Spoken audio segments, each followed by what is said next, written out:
यह लक्ष्मी सूचक है श्री शब्द, तो श्री श्रियौ श्रियः रूप चलता है, श्री श्रियौ श्रियः। तो स्त्री का जितना भी है वह सब विशेषण है। उक्ताः गृहस्यः उक्ताः, उक्ताः काः उक्ताः स्त्रियः उक्ताः, गृहस्य उक्ताः तस्मात् रक्षा विशेषतः। गृहस्य श्रियः स्त्रियः पूजनीयाः महाभागाः पुण्याः गृहदीप्तयः च भवन्ति, अतः विशेषतः रक्षाः करणीया, अतः विशेषतः रक्षा करनीया। क्या कहते हैं, अन्वय देखते हैं कि गृहस्य श्रियः, गृहस्य श्रियः, श्रियः श्री का प्रथमा बहुवचन है, श्री शब्द है, श्री श्रियौ श्रियः रूप चलता है, और यहाँ स्त्री शब्द है, स्त्री श्रियौ श्रियः रूप चलता है, तो यह भी प्रथमा बहुवचन, यह भी प्रथमा बहुवचन। बाकी जितना है शब्द प्रथमा बहुवचन। पूजनीया महाभागा पुण्या है और च है, तो पुण्या है विसर्ग है और च है, तो स्तो सूचना चूह से जो है वहाँ पर तालाबीय सकार हो गया है। गृह दीप्तया, गृहस्य दीप्तया, गृह दीप्ति शब्द है, गृह दीप्ति का प्रथमा बहुवचन होता है, गृहस्य दीप्ति, गृह दीप्ति, गृहस्य दीप्ति गृह दीप्ति, अतः गृह दीप्तया, प्रथमा गृह दीप्ति का प्रथमा बहुवचन है गृह दीप्तया, गृह दीप्ति गृह दीप्त्यौ गृह दीप्तया रूप चलता है ऐसे। तो गृह दीप्तया प्रथमा बहुवचन, पुण्याः प्रथमा बहुवचन, महाभागाः प्रथमा बहुवचन, पूजनीयाः प्रथमा बहुवचन, स्त्रियः प्रथमा बहुवचन, श्रियः प्रथमा बहुवचन, उक्ताः भी प्रथमा बहुवचन, उक्ता है, उक्ता उक्ता उक्ते उक्ताः रूप चलता है, उक्ता उक्ते उक्ता ये भी बहुवचन।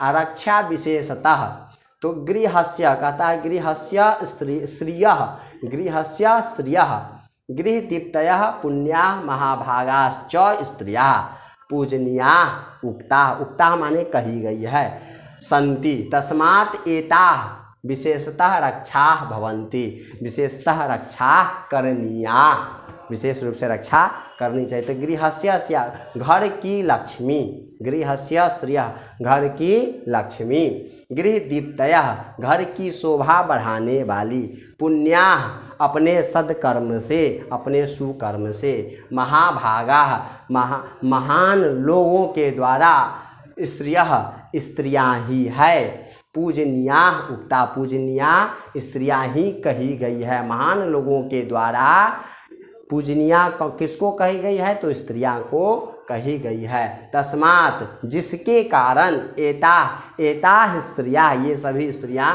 विशेषतः रक्षा विशेष रूप से रक्षा योग्य है, रक्षा इनकी करनी चाहिए। क्या अर्थ हुआ कि घर की लक्ष्मी स्त्री ही होती है जो पूजनीय और अपने सुकर्म से घर की शोभा बढ़ाने वाली होती है, इसलिए उसकी रक्षा विशेष रूप से करनी चाहिए, ये इसका अर्थ है। अब आगे श्लोक में हम चलते हैं। अब इस नीति श्लोका पाठ का 10वां और अंतिम श्लोक में विदुर जी क्या जवाब देते हैं और किस प्रश्न का जवाब देते हैं, महाराज धृतराष्ट्र कौन प्रश्न करते हैं, आइए इस पर हम लोग विचार करेंगे। महाराज धृतराष्ट्र का प्रश्न है कि विनम्रता किसको दूर करती है, मनुष्य को विनम्र क्यों होना चाहिए, पुरुष में पौरुष का होना किस लिए आवश्यक है और मनुष्य को क्षमाशील क्यों होना चाहिए। इस सब बातों का जवाब वह विदुर से चाहते हैं कि हे महात्मा, हे विदुर बताओ कि मनुष्य को क्षमाशील क्यों होना चाहिए, उसके बाद मनुष्य को विनयशील क्यों होना चाहिए, उसके बाद मनुष्य को पौरुषशील क्यों होना चाहिए। अब क्या कहते हैं महात्मा विदुर, देखिए महात्मा विदुर कहते हैं जवाब के रूप में, उत्तर के रूप में कि अकीर्तिम विनयो हन्ति हन्तयर्थं पराक्रमः हन्ति नित्यं क्षमा क्रोधम आचारो हन्त्यलक्षणम्। अकीर्तिम विनयो हन्ति हन्ति अनर्थं पराक्रमः हन्ति नित्यं क्षमा क्रोधम आचारो हन्ति अलक्षणम। ये जवाब होता है महात्मा विदुर का। कहते हैं हन्ति, आप यहाँ देख रहे हैं अकीर्तिम विनयो हन्ति, जितना भी 4 चरण है, चारों चरण जो है वह कर्तृवाच्य का है। इससे पहले हम लोग 7वें श्लोक में देखे सत्येन रक्षते धर्मो विद्या योगेन रक्ष्यते मृज्या रक्षते रूपम कूलम वृत्तेन रक्षते। तो 7वें श्लोक में जो भी वाक्य कही गई थी, जितनी बातें कही गई थी, जो वाक्य कहा गया था महात्मा विदुर के द्वारा, वह कर्मवाच्य में कहा गया है। और अंतिम श्लोक में सब वाक्य कर्तृवाच्य में कहे गए हैं, सारी बातें कर्तृवाच्य में कही गई है। क्या कहते हैं कि अकीर्तिम विनयो हन्ति, विनयः हन्ति, विनयः किम हन्ति, विनयः अकीर्तिम हन्ति, विनयः हन्ति। हन धातु है, हन धातु लट लकार प्रथम पुरुष एक वचन है। ऐसा नहीं हन्ति कहने से बहुवचन का बोध नहीं होता। लोक में यह प्रसिद्ध है कि ती ट अंति लट लकार में, तो जहाँ अंति रहेगा वह क्रिया बहुवचन का होगा, नहीं, ऐसी बात नहीं। हन धातु में हन्ति एक वचन में लगता है, हन्ति हत्तः घनंती रूप चलता है, हन्ति हत्तः घनंती ऐसे रूप चलता है। बहुवचन में घनंती हो जाता है, घनंती या बहुते घनंती, वे सब हत्या करते हैं, ऐसा रूप बनेगा। बालकाः घनंती, बालक दूर करता है या हत्या करता है। दूर करने अर्थ में भी हन धातु का प्रयोग किया जाता है और हनन करने अर्थ में भी हन धातु का प्रयोग किया जाता है। तो आइए क्या अर्थ है देखते हैं। विनयः अकीर्तिम हन्ति, एक वाक्य हो गया, एक चरण हो गया। पराक्रमः अनर्थम हन्ति, हन्ति है और अनर्थम है, तो हन्ति और अनर्थम इको यंची से हन्ति के इकार के जगह पर यकार आदेश हो गया है। इकः स्थाने यन, यन में इक के जगह पर य होता है, ई के जगह पर। अब देखिए हन्ति नित्यम क्षमा क्रोधम, क्षमा क्रोधम नित्यम हन्ति, क्षमा किम हन्ति, तो क्षमा क्रोधम हन्ति, नित्यम क्रोधम हन्ति। नित्य जो है वह क्रोध का विशेषण है और क्षमा करता है और हन्ति क्रिया है। और उसके बाद है आचारो हन्ति अलक्षणम, आचारः अलक्षणम हन्ति, आचारः यह करता है, अलक्षणम यह कर्म है और हन्ति क्रिया है। इस प्रकार देखते हैं कि विनयः हन्ति, विनयः करता है, अकीर्तिम कर्म है और हन्ति क्रिया है। फिर पराक्रमा हन्ति अनर्थम, पराक्रमः करता है, हन्ति क्रिया है और अनर्थम कर्म है। फिर कहता है हन्ति नित्यम क्षमा क्रोधम, क्षमा करता है और क्रोधम कर्म है और नित्य कर्म का विशेषण है और हन्ति जो है यह क्रिया है, लट लकार का क्रिया है। और फिर है आचारः अलक्षणम हन्ति, आचारः जो है करता है, अलक्षणम जो है कर्म है और हन्ति जो है क्रिया है। तो क्या अर्थ हुआ, यह सब जो है कर्तरीवाच्य में है, एक्टिव वॉइस में है। अब देखिए विनयः अकीर्तिम हन्ति, एक्टिव वॉइस अर्थात कर्तरीवाच्य, एक वाक्य हो गया, एक चरण। पराक्रमः अनर्थम हन्ति, यह द्वितीय चरण हो गया, पराक्रमः करता है। फिर क्षमा नित्यम क्रोधम हन्ति, नित्य जो है वह क्रोध का विशेषण है, इसलिए दोनों में समान विभक्ति समान वचन है। आचारः च, और आचार अलक्षणम हन्ति, अलक्षणम नाम कुलक्षणम, बुरी आदतम, बुरी आदत। अब देखिए कुलक्षणम। अब फिर कहता है अकीर्तिम, अकीर्तिम नाम अपयसम, अकीर्तिम से अपयस का बोध होता है। और अनर्थम, अनर्थम न अर्थम अनर्थम, नई समास है, न अर्थम अनर्थम, जो सही नहीं है वो अनर्थ है, जो सही जो उचित नहीं है उसको अनर्थ कहते हैं, अर्थात जुल्म, जुल्म करना यह अनर्थ है। उसके बाद है क्रोधम, क्रोध जो है ये भी करने योग्य नहीं है।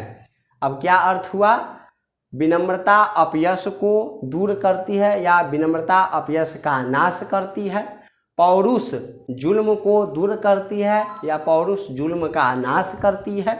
क्षमा क्रोध को दूर करती है या क्षमा क्रोध का नाश करती है। किसी को क्षमा कर देंगे तो उसे क्रोध जो है दूर हो जाएगा। हम बहुत क्रोध में हैं किसी पर, बहुत क्रोध में है और कोई हमको क्षमा कर दिया तो हमारा क्रोध और बढ़ जाएगा, लेकिन जो क्षमा किया उसका क्रोध कम जाएगा। तो इसलिए कहता है कि क्रोधम क्षमा नित्यम क्रोधम हंति, क्षमा करने से क्रोध कमता है, इसलिए आदमी को क्षमाशील होना चाहिए। आपको याद होगा रश्मि रथी में दिनकर लिखते हैं कि क्षमा शोभती उस भुजंग को जिसके पास गरल हो, उसको क्या जो दंतहीन विष रहित विनित सरल हो। नहीं, यह रश्मि रथी में नहीं, यह कुरुक्षेत्र में लिखे हैं दिनकर। कुरुक्षेत्र नाम के काव्य में दिनकर लिखते हैं कि क्षमा शोभती उस भुजंग को जिसके पास गरल हो, उसको क्या जो दंतहीन विष रहित विनित सरल हो। 3 दिवस तक पंथ मांगते रघुपति सिंधु किनारे, बैठ पढ़ते रहे छंद के अनुनय के प्यारे प्यारे। तो क्षमा शोभती उस भुजंग को जिसके पास गरल हो, जिसके पास विष हो, वह सांप अगर कहे जो शक्तिशाली हो, वह आदमी अगर कहे कि हम क्षमा कर दिए, तो वह उससे उसकी शोभा बढ़ जाती है, उससे उसका क्रोध शांत हो जाता है। लेकिन जो उस योग्य ना हो और कहे कि हम तुमको क्षमा कर देते हैं, तब वास्तव में वो हम पर क्षमा नहीं करता, हम उस पर क्षमा करते हैं। इसका उदाहरण देते हुए दिनकर कुरुक्षेत्र में लिखते हैं कि क्षमा शोभती उस भुजंग को, उस सांप को क्षमा शोभा देती है जिसके पास गरल हो, अर्थात गरल रूपी ताकत हो, गरल रूपी शक्ति हो। गरल नाम विष, विष जहर रूपी ताकत हो। उसको क्या जो दंतहीन विष रहित विनित सरल हो। और उस सांप को क्षमा क्या शोभा देगी जिसके पास न जहर है और न ही दांत है। वह सांप अगर कहे कि हम क्षमा कर रहे हैं, तब वस्तुतः वह सांप हम पर क्षमा नहीं करता है, यद्यपि हम उस पर क्षमा करते हैं। इसलिए बहुत अच्छा प्रसंग लिखे हैं कुरुक्षेत्र में रामधारी सी दिनकर। तो इसलिए कहा है कि क्षमा करने से क्रोध का नाश होता है, क्रोध दूर होता है। और आचारः च अलक्षणम हन्ति, और सदाचार पूर्वक रहने से, सद आचरण करने से कुलक्षण का नाश होता है, जो बुरी आदतें हैं उसका नाश हो जाता है। इसलिए अधिकतर युवाओं में देखा गया है कि 15 से लेके 21-22 साल तक के युवा में कुछ कुछ कुलक्षण के लक्षण दिखाई पड़ते हैं। तो खास तौर पर उन युवा को मैं कहना चाहता हूं कि वे सभी युवा जो 15 पार कर गए हैं और 21-20 के अंदर के हैं, 22 के अंदर के हैं, उनको सदाचार पूर्वक रहना चाहिए, ताकि कुलक्षण उन पर हावी न हो, यद्यपि वह कुलक्षण पर हावी हो सके। तो इस रूप में आप अर्थ फिर से एक बार देख लीजिए कि विनम्रता अपयश को, पौरुष जुल्म को, क्षमा क्रोध को, और सदाचरण सत आचरण कुलक्षण अर्थात बुरी आदत को दूर करता है, अर्थात नाश करता है। ये इसका भाव है। इस प्रकार महामंत्री विदुर धृतराष्ट्र के सभी प्रश्नों का समुचित जवाब देते हैं उद्योग पर्व में। इस प्रकार महाराज धृतराष्ट्र उनके प्रश्न से शांत होते हैं। और इसके अंत में एक सूक्ति दी गई है। पुनः धृतराष्ट्र की जिज्ञासा होती है उद्योग पर्व में, और भी बहुत जिज्ञासाएं हैं, लेकिन उस जिज्ञासा में जो 10वीं वर्ग के छात्रों को पढ़ने योग्य जिज्ञासा है, उसका संकलन इस पाठ में किया गया है। उनकी एक जिज्ञासा प्रसिद्ध है कि सुख कितने प्रकार के हैं लोक में। तो इसका पाठ हम करेंगे, सुख बताएंगे, और इसी के साथ हम यह पाठ आज का समाप्त करेंगे।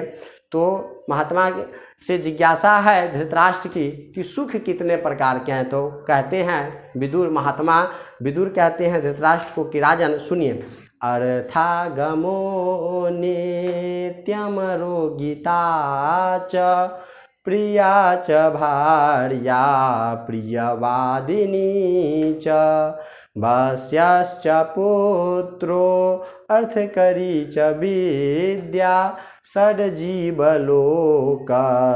सुखानि राजन। इतने प्रकार के सुख गिनाए गए हैं। 7 प्रकार के खड जीव यानी 6 प्रकार के सुख गिनाए गए हैं। अर्थागमो नित्यम रोगिता च प्रिया च भार्या प्रियवादिनी च वश्यश्च पुत्रो अर्थकरी च विद्या षड्जीवलोकस्य सुखानि राजन। ये 6 प्रकार के सुख धरती पर कहे गए हैं। बहुत बहुत धन्यवाद, आभार, प्रणाम।